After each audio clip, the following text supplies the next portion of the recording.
a realm ruled by the devil, by Satan, a fallen angel, red with horns, commanding legions, waging war against God in a cosmic tug of war.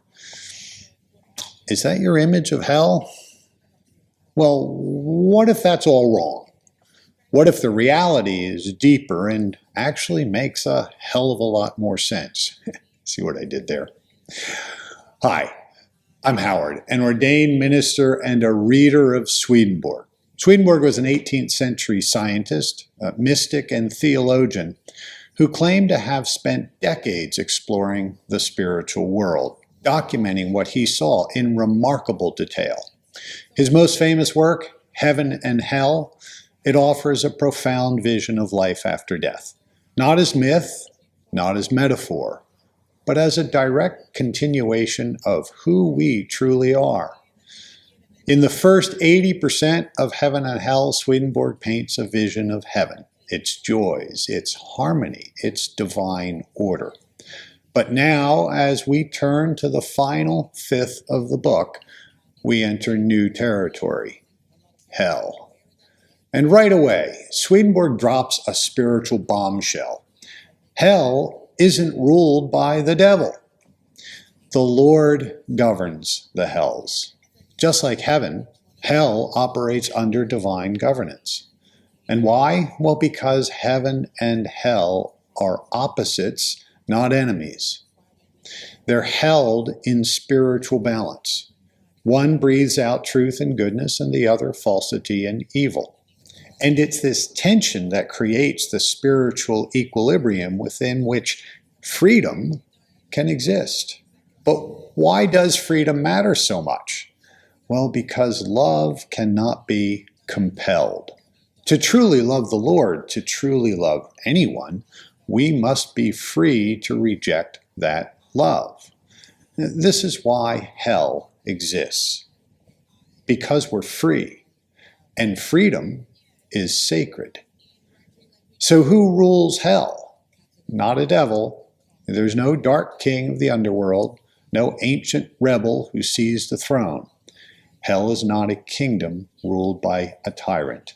It is a state of being, a spiritual condition formed by the freely chosen rejection of love, of truth, and of the divine.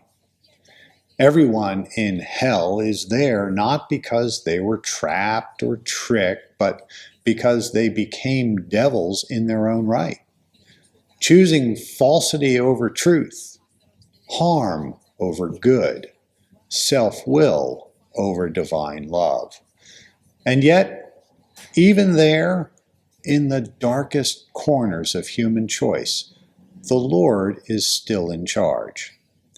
Swedenborg says that the Lord governs hell not with rage, but with restraint, not by joining its madness, but by limiting its reach, protecting the innocent, and holding even the most resistant spirits within a greater divine order. Hell is allowed to exist, but it's held in check. Its communities, its punishments, its boundaries, all are under the Lord's watch. Why? Well, to preserve freedom so that each of us can choose the good, not by force, but by love. So what does this mean for your life?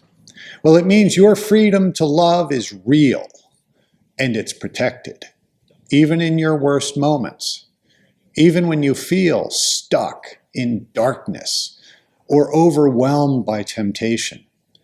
You're not beyond the Lord's reach. There's no place in your mind, no corner of your soul that God does not govern in mercy. The fears you carry of hell, of failure, of being too far gone, they're not the truth.